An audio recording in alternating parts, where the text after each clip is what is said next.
Blog Talk Radio.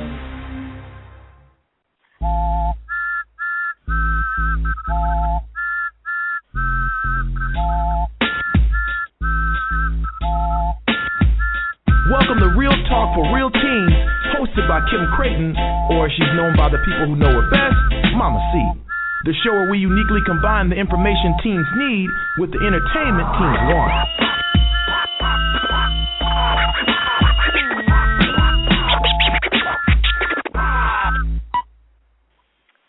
Good evening and welcome to another episode of Real Talk for Real Teens. I am, as always, your host, Kim Creighton, Mama C. Welcome, welcome, welcome. And my guest tonight is Hannah Spivey.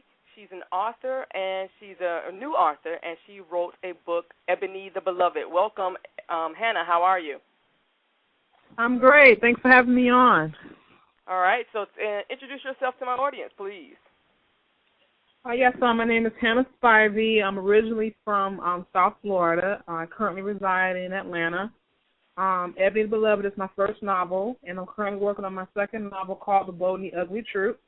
I have an associate's degree in business administration, and I'm self-employed, and I pretty much do PR type work for other authors and other professionals who's trying to get their name out there to the masses. And I'm also promoting domestic violence awareness as well as child abuse and bullying. So that's pretty much what my book is about. Okay, well, that gives us a lot to talk about. So, after, I know, guys, this is my first time having an author on the show, but after going back and forth with several emails with Hannah, I realized that though her book is very racy, which I'm sure a lot of you will appreciate, she has a great message, and she also seems to be very passionate about, as she said, domestic violence and bullying, and that's something I just wanted to just have a conversation about. And there's a lot of other things you just talked about, the fact that you're self-employed, that you work in PR, so there's a lot there that to talk about. So with that said, let's jump right in it. So go ahead, Hannah, how would you like to start this conversation? I guess we start off how I got into writing this book. Okay. And why I have a passion that I have for what I do. Okay. And I began writing Ebony the Beloved. I wrote Ebony the Beloved 3 years ago. October 2009 was when I wrote my first novel. It's not something I planned to do at the time. It just came out of nowhere. I was majoring in criminal justice at the time. I was going to an overly expensive private university back in South Florida. And I was just trying to find my niche and what I wanted to do, what I wanted to become. I just couldn't find any sort of, I just wasn't content with being a working student, just getting by off of a meager salary.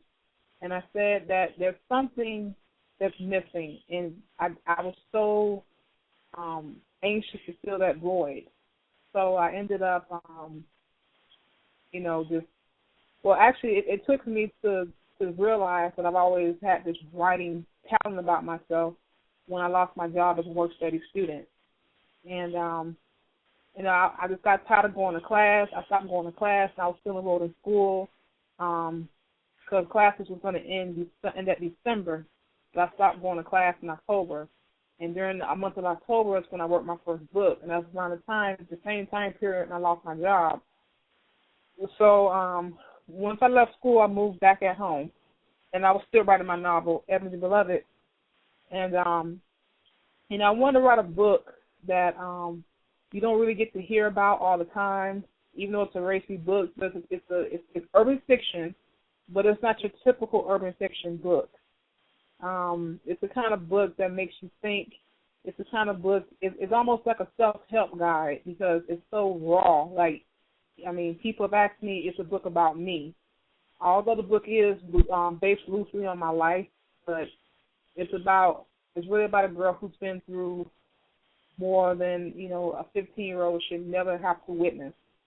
And I just said that I want to write a book that so many people can relate to.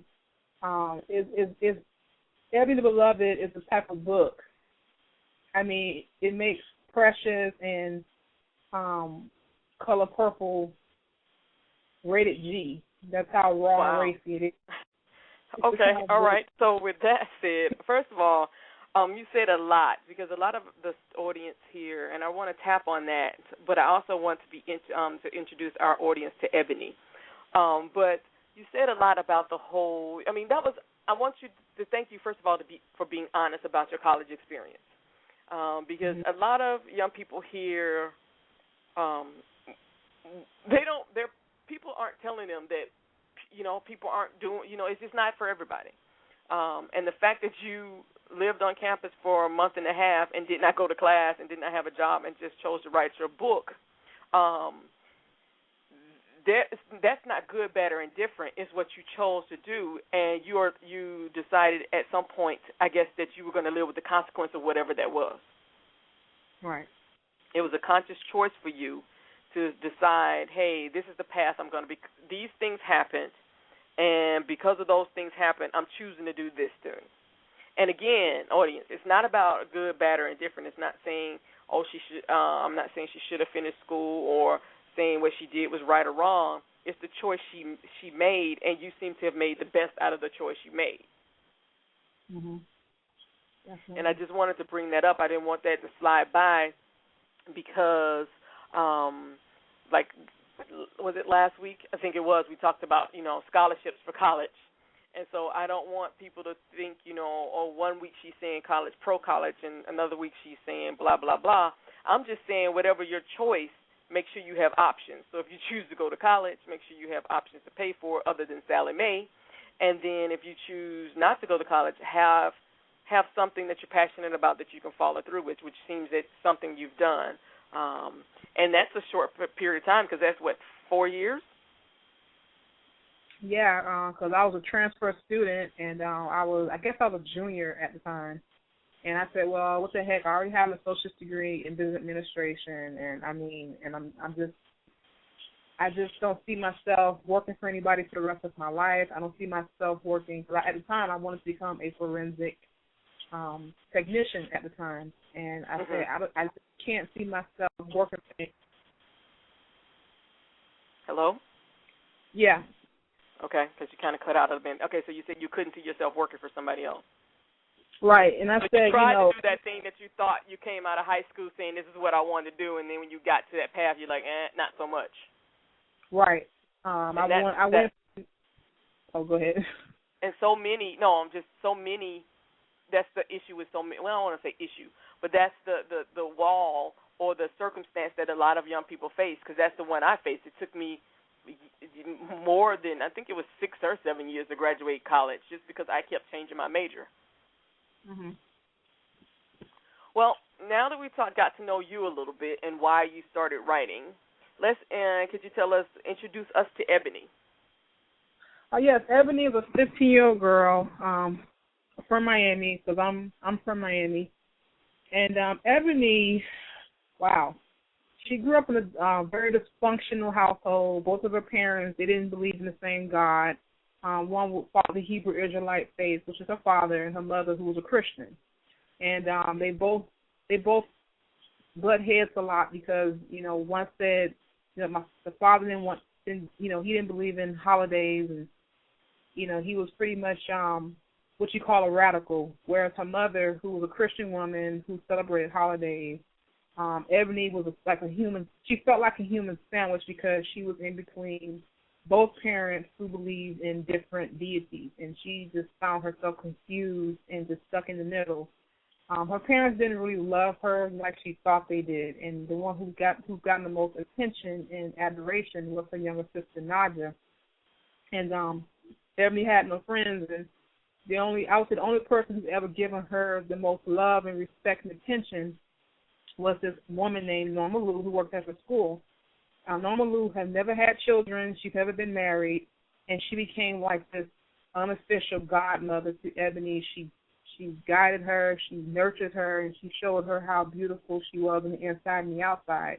because Ebony was never told that she was attractive. She was told that she was ugly and that she wouldn't amount to anything. And when Ebony begins to start to feel good about herself, of course, you know, not only did she make a pact with Norma Lou, but she meets this her niece, who's a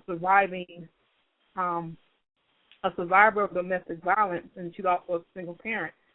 And she's like the big sister Ebony always yearned for, and Norma Lou is the mother that Ebony always yearned for. So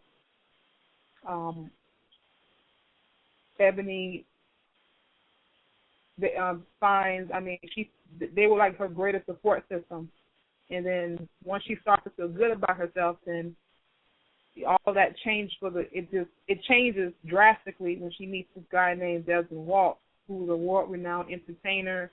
You know, he's 27 years old, wealthy, very powerful, squeaky clean image. And he meets her, he's very charismatic, he's a smooth talker, he tells everything she wants to hear. But when he gets her behind closed doors and all to himself, he's very abusive. So here Ebony was, who was rejected by her peers and parents, and then she meets this guy. I mean, she's never been in a relationship, she's only 15 years old. Here she's along with this man who controls her mind, her body, her spirit. And he has a mother who's very manipulative. You know, no woman's good enough for her only son and her only child. And when she sees Ebony, she's out to make Ebony's life a living hell, along with Desmond. And then they take turns, you know. Well, I want to stop there because I don't want to give the whole story away, because that's enough. No, it's on the back of the book. No. Yeah, exactly. So what you said mirrors so many young people's lives. So let's just break this down. So there's this young girl who doesn't seem to fit anywhere. Right. Doesn't feel comfortable in her own home. And only finds some kind of peace and support and love when she's. So is this person at the school, is this high school? Yes. So she hasn't had any support from age 0 to 15? No, yeah, right. Pretty much. She struggled her whole life. Wow. She pretty much been through a lot. So all of her life. Exactly. So this young girl is she angry?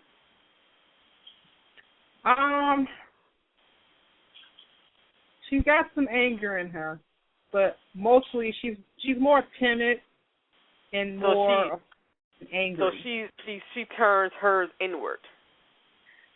Right. You know, she bottles up her emotions. She doesn't know how to express herself. Mhm. So she's not going to be the explosive type. She's going to be the type that does things that harm herself. Right.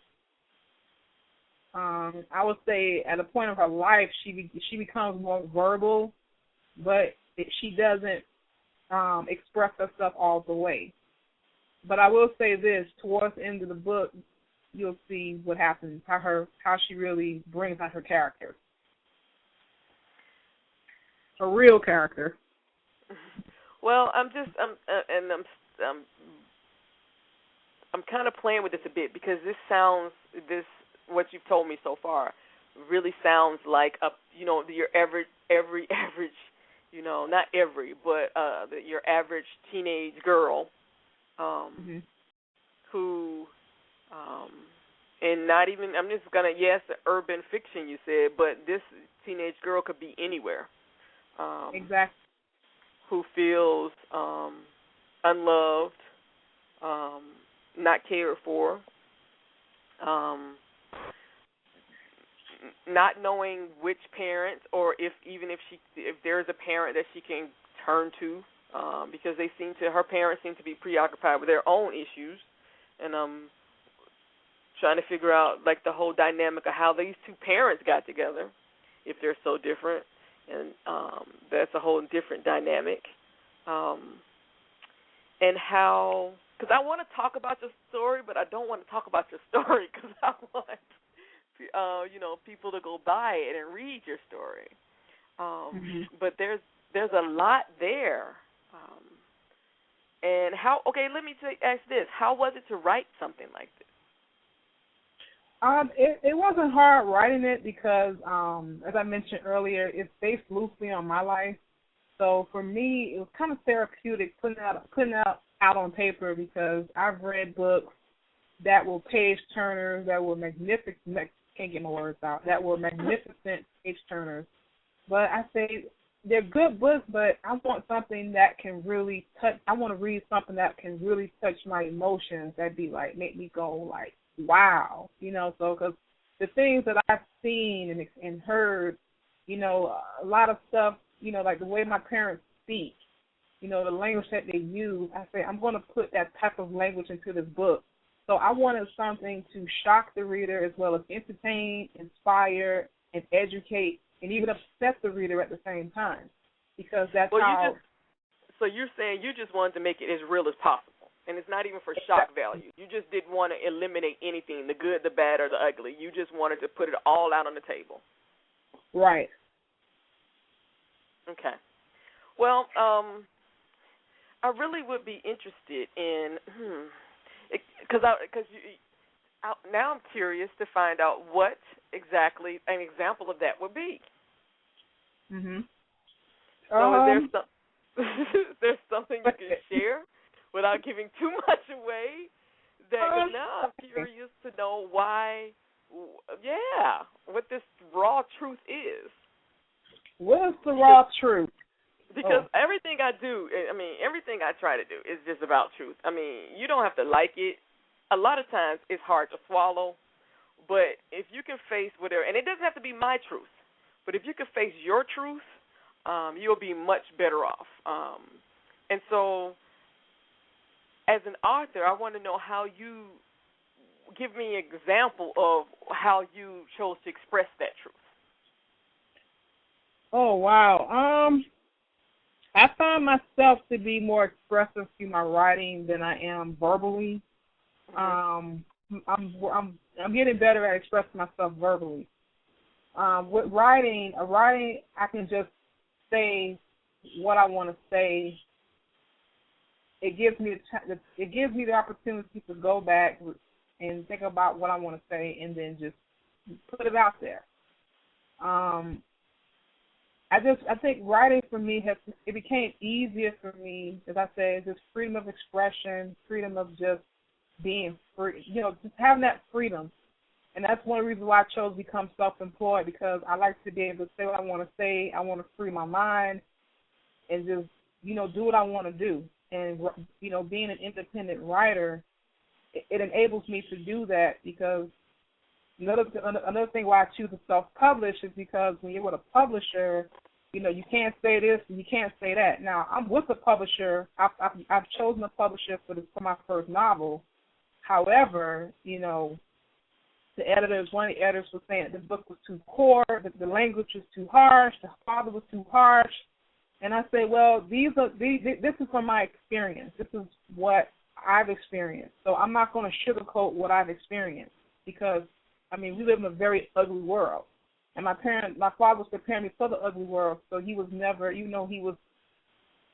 didn't always, he's not the most diplomatic person in the world, but, he was just preparing my sister and myself that the world is, you have to see the world for what it really is. That's one reason why I chose to self-publish my second book, because being your own publisher, it enables you to say what you want to say, and you're not being told that, okay, the language is too coarse, the language is too harsh. When in the world, that's what goes on in the real world. And I find that like I think I was telling you before, the reason I always put a mature rating on my show, even if we're talking about scholarships or whatever, is because I don't want people to feel censored. I want people to know that, yes, we're not going to get down, dirty, gross. We're not doing that. We're not going to be, we're not going to down people. We're not going to mess up somebody's, just tear them down. We're not doing that. But if someone curses, that's fine. If someone needs to express themselves and says something that most adults think is inappropriate, then that's fine. That might be a conversation I would have while on air about why they use that it's always a learning thing. There are always opportunities to learn, but I always want this to be a free space or a safe place for them for people, even guests, to come on and freely express themselves. So I totally get what you said when you were saying they were, you can't say this, you can't say that. Was the main reason one of the main reasons I left teaching, because there was so much that I wanted to say to young people that I just couldn't say because I was in the employ of an organization, of an entity that just would not allow me to say it. First of all, because I had to remember that I was representing them, and also the school system is so litigious.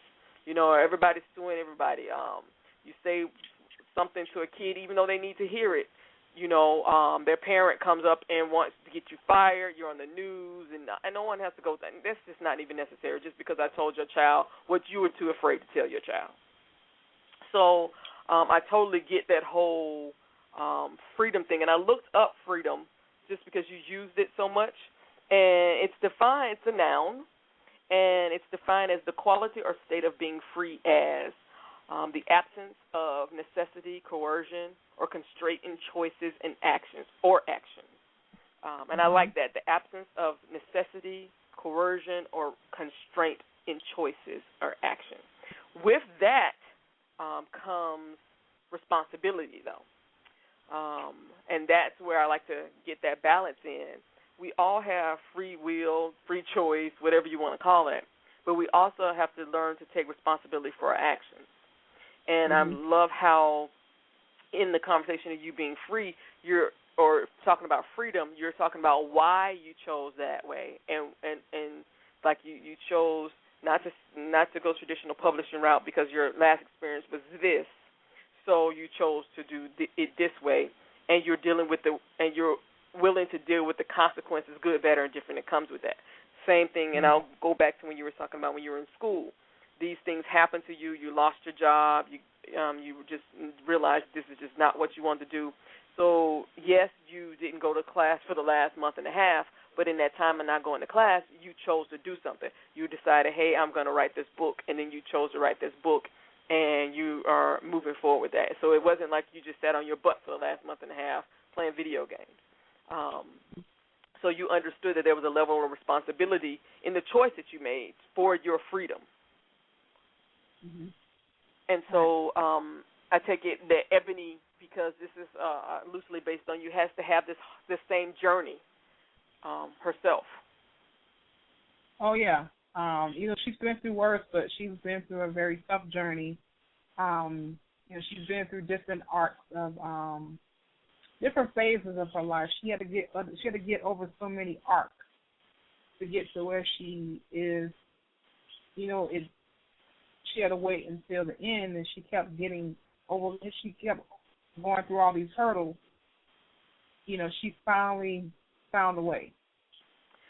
Well, I want to talk about that because that's what life is, and you call them hurdles. I really see them as opportunities to practice, because everybody thinks about the end game.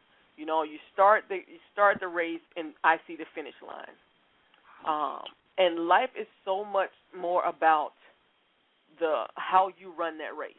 Are you that type of athlete or runner who sprints all the way, or do you pace yourself and then take it at the end or whatever? It's about how you run that race. And so many of us focus so much on the end, and I'm really, really interested in seeing how Ebony comes to these different places, how she, you said she has these arcs or these challenges that faces her, how she is able to move beyond it so that at the end of the book she has overcome. And again, this is the reason why I let you come on the show, because that's something young people need to hear about. They need to hear about the challenge. They need to hear about the obstacle. They need to hear about how, the journey, and that, in a book, it has to come to an end. At some point, it has to, even if it's a series. That's just the way that is. But every time you think you've, I don't want to say mastered something. There's another thing that you can either another situation. It could be a challenge. It could be something that you can aspire to go to the next goal or to the next beat or whatever, and to get through this. Particularly when you had the history of abuse and bullying and stuff. So talk about how that plays into your life and into how you wrote Ebony.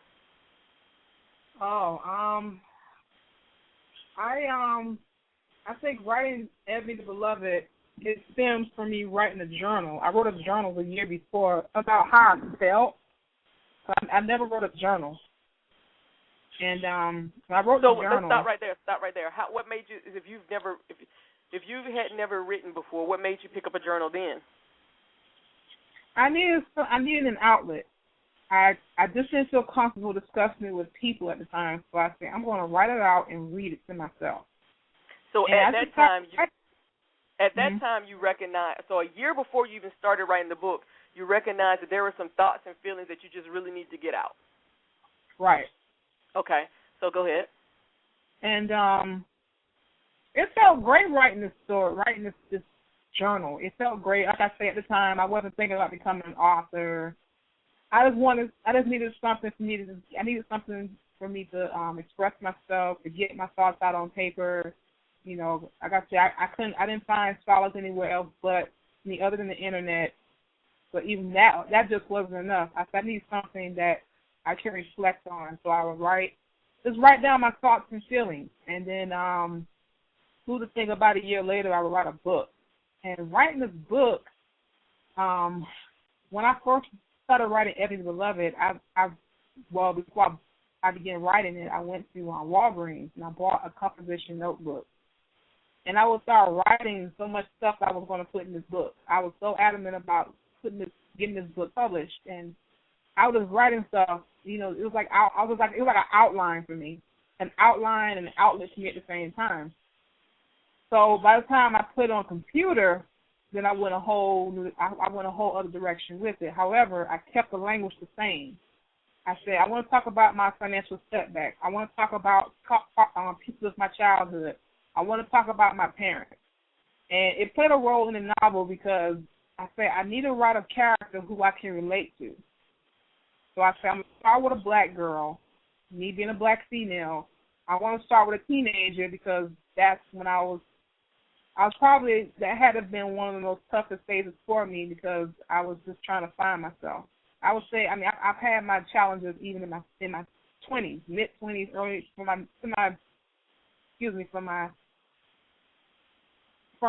my early teens to my mid-20s. And I said, I'm going to write this story, and I want this character to be based off me in a sense. So it wasn't easy for me it wasn't hard for me to write this character because I was going through self-esteem challenges. I didn't love myself. I didn't like myself. I hated being broke. My parents are like night and day. And some of my experience played a role in writing the story. So that's why it was so familiar for me to write this story because of my experiences alone. The difference was I just took it up several notches. Mm-hmm. I say, well, you had to add the drama to it. Right. I had to get very dramatic with it. I say, not only was this girl poor, young black girl, inner city Miami, two crazy parents, but she gets abused to no avail, in all forms. And I say, when somebody picks up this book, they're going to be like, wow. So I want this book to be everything in a nutshell, dramatic, inspirational, everything that you can think of.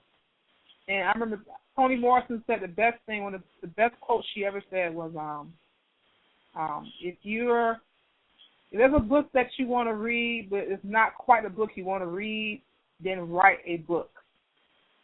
There's a book out there that you want to read that you haven't had a chance to read yet. Write a book about it. Mm-hmm. Write that book. And that's what I did. Ebony is not, I read some great books, don't get me wrong, wonderful books, but I wanted to read a book that's just like out of this world, and that's one of the reasons. So you wrote the book. So you wrote the book that you wanted to read. Exactly. I wrote a book that I wanted to read, and I want the whole world to read it because it's so dramatic. Go ahead. Oh, that's it. Well, I was about to say, because I really want to get to this whole this journaling part, because first of all, my first question is, you know, you're saying a lot of this is based on your experience with the young people. I know you said you didn't have many friends in school, but could you say that Ebony was the exception or the rule? Was she the only person, a young person around you at that time who was going through what she was going through, or were there other people that were going, you think were going through it at the same time? I was sure that there were other people who were going through what I was going through, but I was more of a hornet's nest. I pretty much kept it myself, so I wasn't really around people who could inspire me to come out of my shell.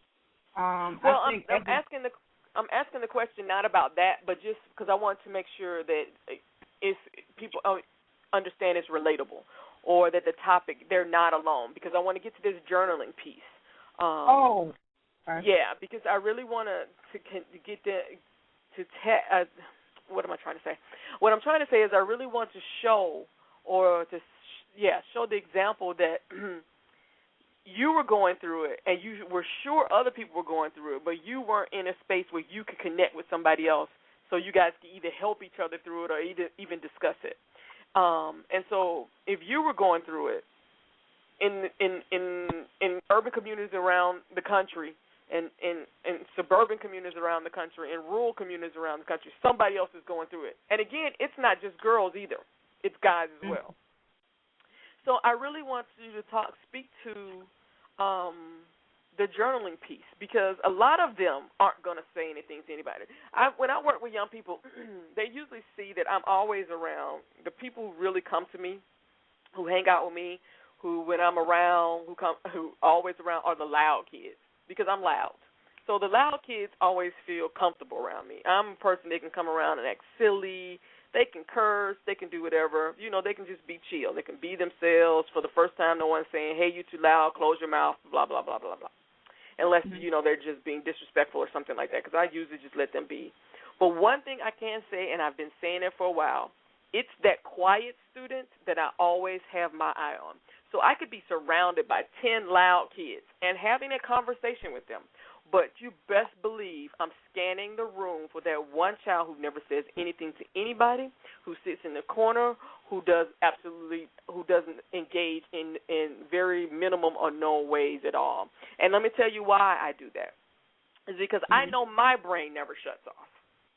I know I'm constantly thinking. I need to know what's going on in the head of that young person who's sitting in the corner and is not expressing themselves at all. And I'm going to tell you why.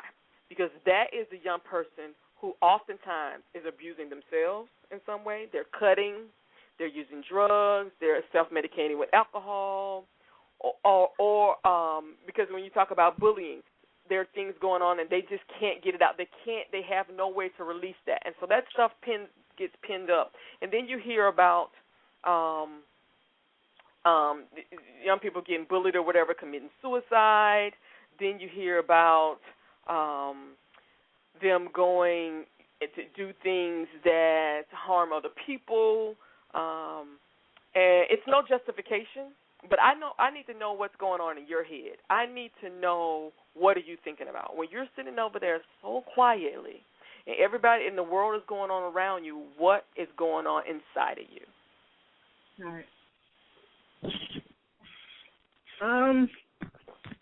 Yeah, I know when it comes to like people who are very quiet, you know, I would hear that, well, you're quiet, then you have something to hide, or you're hurting on the inside. I was considered quiet. In fact, I wasn't always quiet. I became quiet until I transferred to a different school, and I was 13 in the 7th grade.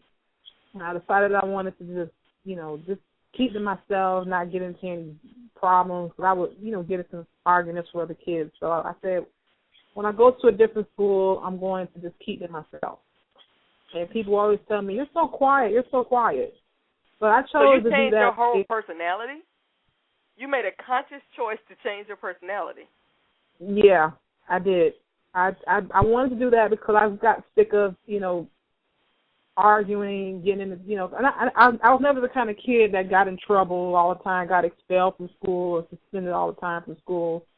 I just got tired of going back and forth with other kids. I say, I'm in a new school now, so I'm going to turn over a whole new leaf. I mean, in a way it's good, but in a way it didn't really work. Yeah, because what you sound like you were doing, you were running from your typical teenage stuff, because whether you were quiet or not, teenagers, particularly in middle school, are very catty. They're very much trying to figure out who they are. And so they get in these cliques, and they're mean, and they pick fights for no reason. One day that's your best friend, and next day you're not. And that's just the nature of developing and trying to figure out the dynamics of relationships. So it's like you just shut yourself off from all of that. Yeah, I mean, because I have my mother who's very overprotective, and my father who was a little bit, he was a protector, but he wasn't as protective as my mother. So he understood that, kids have to grow up, they have to make their own mistakes. I wasn't, it's not like my mom had to keep an eye on me or, tell me I had to be home a certain time, because I chose to just be at home, watch TV, and just stay to myself. I have no friends throughout middle school or high school. Oh, wow. I stayed at home. I didn't go to my high school prom. I didn't go to my high school graduation. Oh, my God. But I did not go to my high school graduation. I just stayed at home. Every day after school, when I was in high school, I would come straight home, because at the time my parents had DirecTV, so that was my only friend. I'd come home and watch Lifetime movies and other movies all day, especially on the weekends, Lifetime movies. I watched like premium channels and stuff, so I didn't really want a life. It wasn't that I had anything to hide. That's a misconception that some people have about quiet people who are very quiet, is that they're hiding something, which is true. Most of the time they are hiding something. They are hurting the inside, and I was hurting the inside. I had low self-esteem issues. But for the most part, I wasn't suicidal. And it doesn't have to be, and that's what I want to, let me stop, because that's not what I mean, because it's not about I'm projecting or I think something, but I just know there's something there, because I just know my brain never shuts off. And so the fact that you just shut yourself off for, you said, from 13 to 18? Oh, wow. I would say from ages 13 to 25. So, I mean... Oh, wait a minute. Hold on. Stop. So from age 13 to 25, you had no close relationships? No. I didn't start building relationships. Huh? Even when you went away to college, you had no close relationships? Not with my roommates. I had a close relationship with one of my friends outside of the school. I met her at one of my jobs, and she was the only friend I had at the time. But so you didn't even have any friends until you went to college. Actually, I didn't have any friends, I only had one friend in college, pretty much. But she wasn't. We didn't go to college together. She was the only friend I had throughout my college years. Wow. Yeah, and to think about the fact that this is self-imposed, that you, because of the fact that you had some experiences at the school you left and just didn't want to repeat them when you went to this new school. So, okay, can you say before that you were happy, outgoing kid? No, I think I was the same kid. I just became more quieter. No, I'm talking about before that. Before you made that choice, did you have friends? Before you changed schools, did you have friends? No. Wow. I didn't. I would talk with other children, but I didn't really have friends, friends who I would hang out with. I hung out with other kids in school, but they were not my friends. They were more like associates. I was pretty much around my parents and my sister. And I would say, actually, I take that back. I had two friends when I was in college. but I didn't have any friends that attended the same college with me. So, okay, I'm just trying to figure out, because this is just developmentally, when everybody else is, in that messy crap of being catty and doing other stuff, going home crying because somebody said something to them, but you chose to stay out of all of that. You did not develop those. You did not develop or get to practice that. Yeah. That part of developing friendships and figuring out what kind of friends you want, what kind of people you don't want to be around. You just kind of segregated yourself from all of that.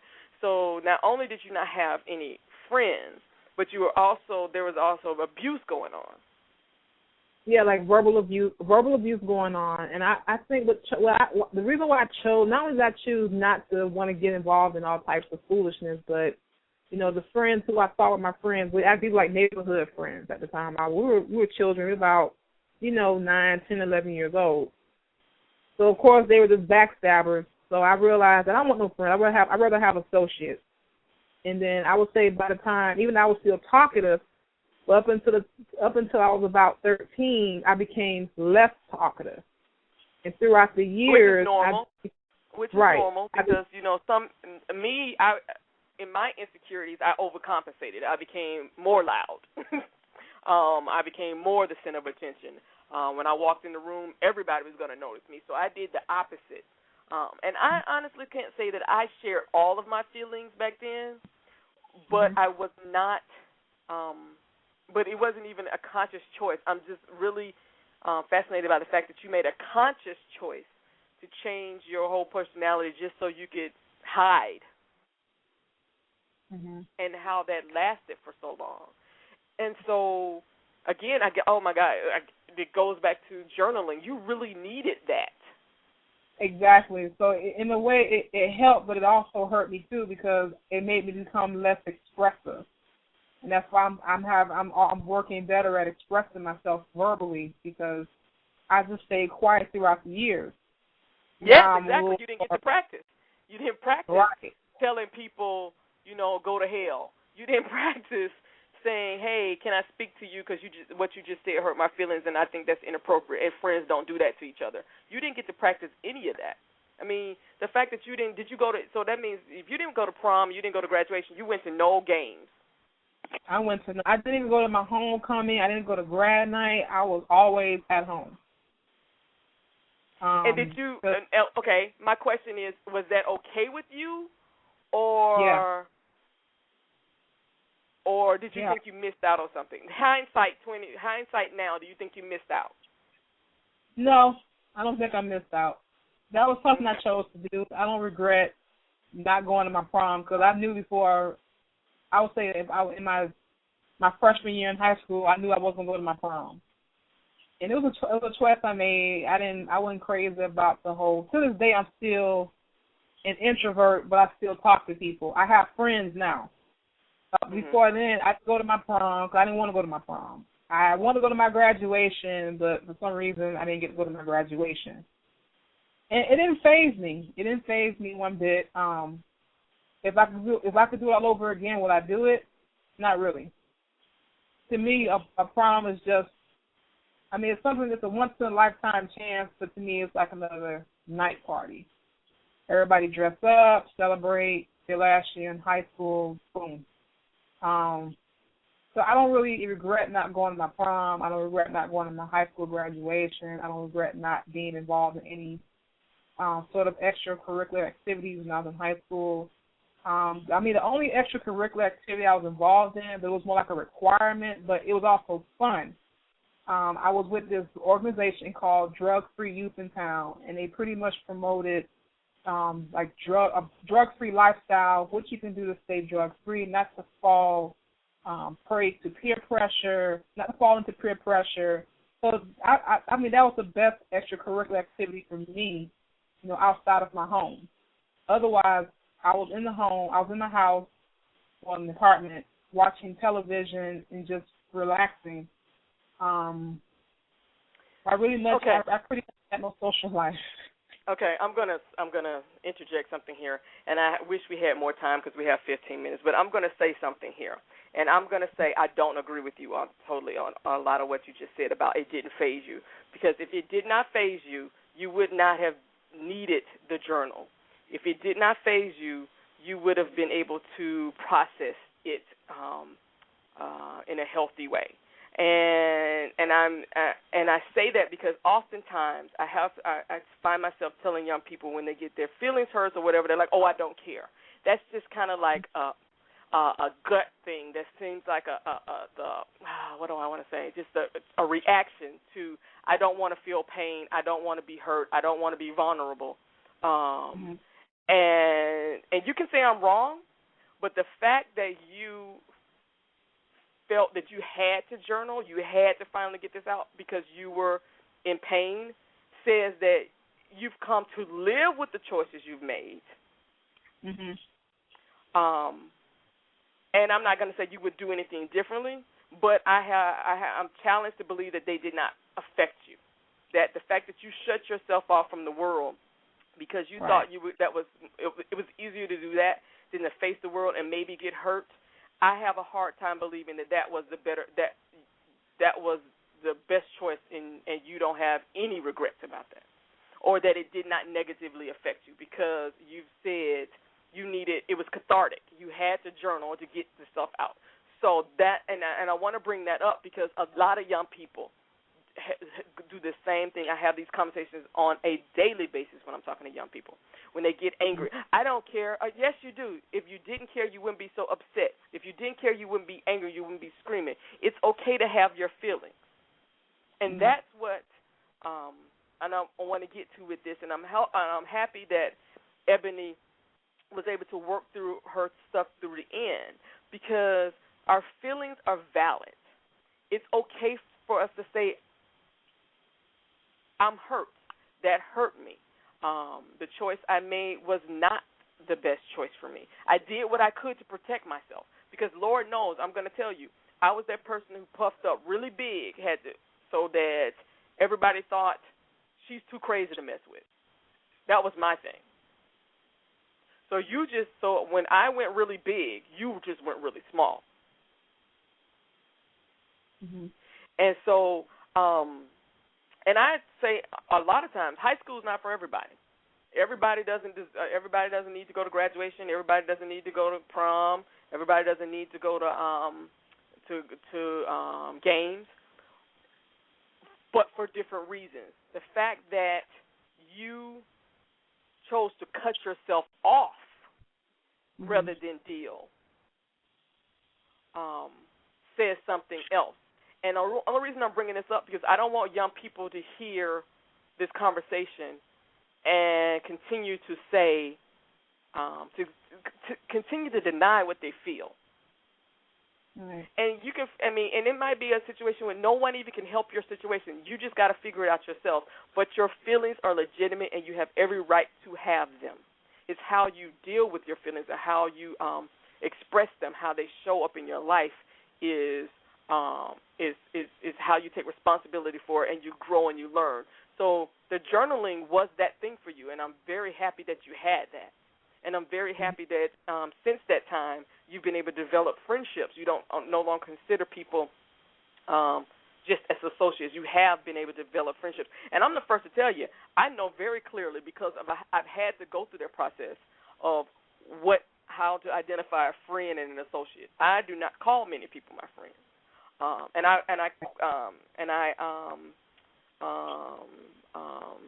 challenge young people to do that too, to figure out what to you is a good friend, and you have that, so that everybody's not your friend. And some people just come into your life because they just had to, hey, you were in the same class together. That doesn't mean you have to hang out with each other. What I just want to make sure, and again, I'm not. You can say I'm wrong on this. I just want to bring up the fact that you felt that compelled to journal and that it was cathartic and was healing for you says something about the fact that I don't think you've been as truthful with yourself as you could be about how maybe you would have still made the same choices, but the reasoning behind those choices seems to be, from what you're telling me, is you were doing it out of hiding, running away. They didn't come from a place of empowerment. I guess that's what I'm trying to say. The choices you made did not come from a place of you felt that you belonged where you were. And so Ebony, I'm sure, feels that same way in your book. She doesn't feel like she belongs anywhere. She has to. You have to justify your existence, and you don't. Yeah, and that's how. I mean, I've gone through that phase. So I think, just not, as I mentioned, not going to prom, not going to graduation. Like I wanted to go to, like I said, I wanted to go to my graduation, but I had no way of getting there. But as far as the prom thing, that was something I knew I wasn't going to do. Yeah, that's fine. Yeah. That's why it doesn't bother me about not going. I'm not saying bother. It's because we learn to live with our choices. But right. Particularly the fact that you did want to go to graduation and you, like you said, you couldn't find a way to get there. That'll piss me off. That would have pissed me off. And, and I said, well, I didn't go to my graduation. However, I did graduate on time. I can go pick up my degree. My diploma. So, not saying that the graduation thing wasn't important. At the time, I was just glad to have a diploma at the time. And writing that journal, I felt compelled to say what I was going through during that period. I was like age 24, and I felt compelled to write a journal about my feelings. Mm-hmm. And it took me about two more years to, build up to build some type of trust. Because I didn't have a support system at home, so I had to find a support system on the internet through people through Facebook, and that's how I was able to get through some of the things I've gotten through. I've been able to relocate to a different state. I was able to, when things were working out at home with my parents and myself, I was able to stay with a friend. And just not being unemployed for 2.5 years. I've always found solace through the internet, and that's how I was able to make it work for me, because I said, I'm not going to sit around. I'm not going to feel sorry for myself. I'm not going to sit around acting like the world owes me something. So I said, I'm going to get online, and I'm going to make the best out of this experience. And I said, I'm going to become a published author. I had no money to my name. Got this book published with no money to my name. And, I would never encourage anybody to keep their feelings bottled up like I did throughout the years. I always encourage somebody to find somebody that you can confide in. And this book is about, the story behind this book is, no matter how bad you think you have it, somebody's got it worse. And it doesn't help to hold it in. It's good to let it out. And I had to learn that one the hard way by just being within myself, not having a social life. I mean, I'm still... And that's what I mean. That's what I'm talking about. That's what I'm drawing, and I'm glad you're bringing that up, because you do have regret, and that's just life. People do have regrets, but I'm happy that you're talking about that, because the young people listening to the show can hear that you've made some choices, and you, because of your situation, you found something that you could find solace in. So you went to your resources. You used your resources, which became the internet for you, and you found your lifeline. You found that thing that made life worth living, that made it worth coming out of your shell and building relationships with people. It really did. It helped a whole lot. It really, really played a major role in my life. I mean, whatever it is that sets your mind at ease, that brings you joy, and it's fulfilling, do that. It is not going to destroy you. It is not going to come in between you and your family or whatever. It's something that you enjoy, and that is going to, something that you could benefit from greatly. I encourage you to continue doing that, no matter what it is, whether it's playing sport. You can find solace in anything. Mm-hmm. For me, I find solace through the internet. That's how I was able to build my clientele. Doing the internet not only has it given me fulfillment, but I've also learned the tricks and the trade on how I could earn income from home.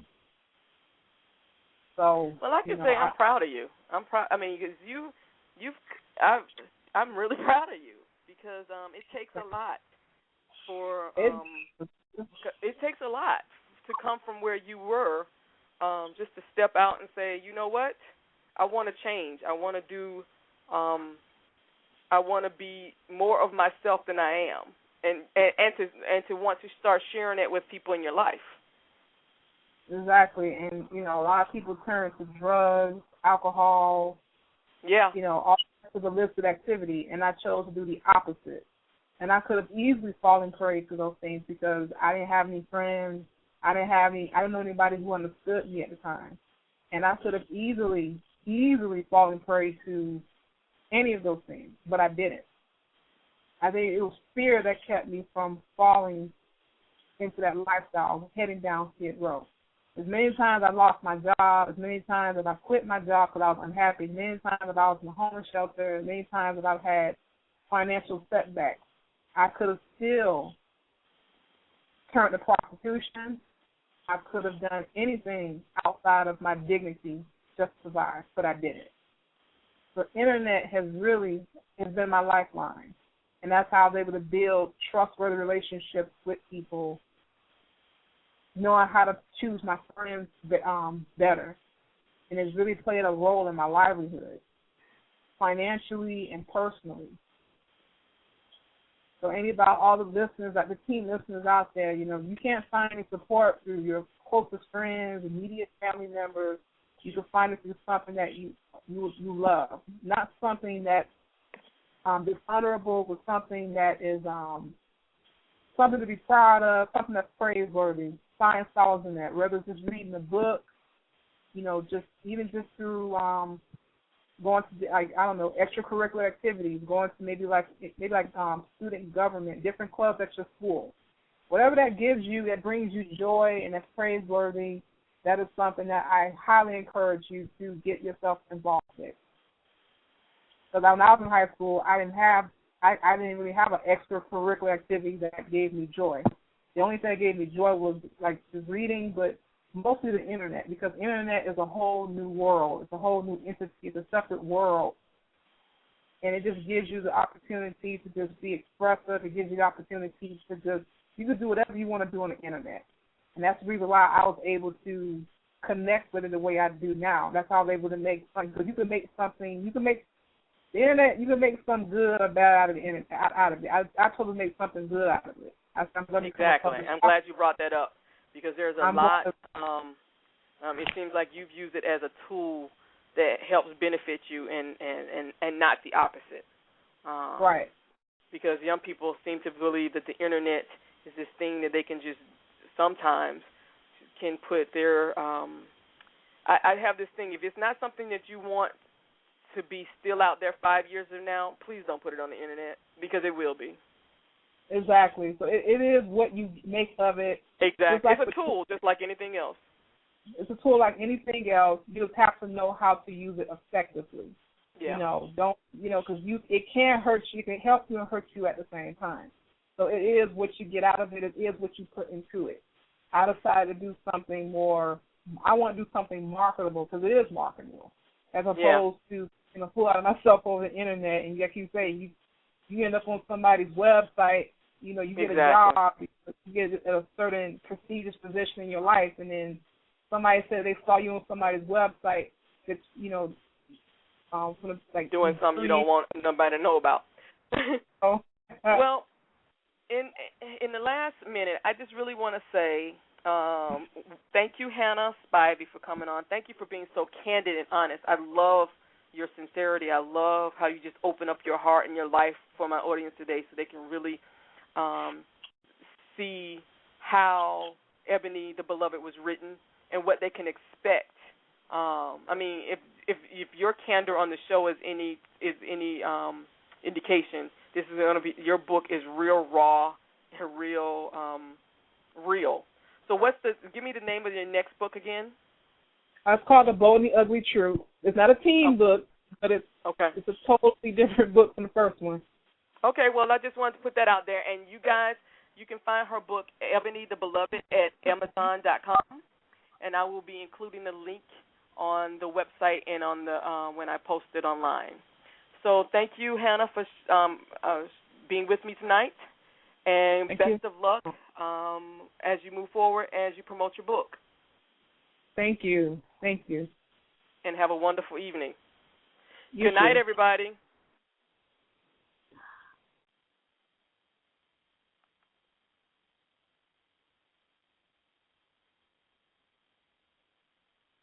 Thank you for listening, and please join us each and every Thursday from 8 to 9 p.m. Eastern for more Real Talk for Real Teens.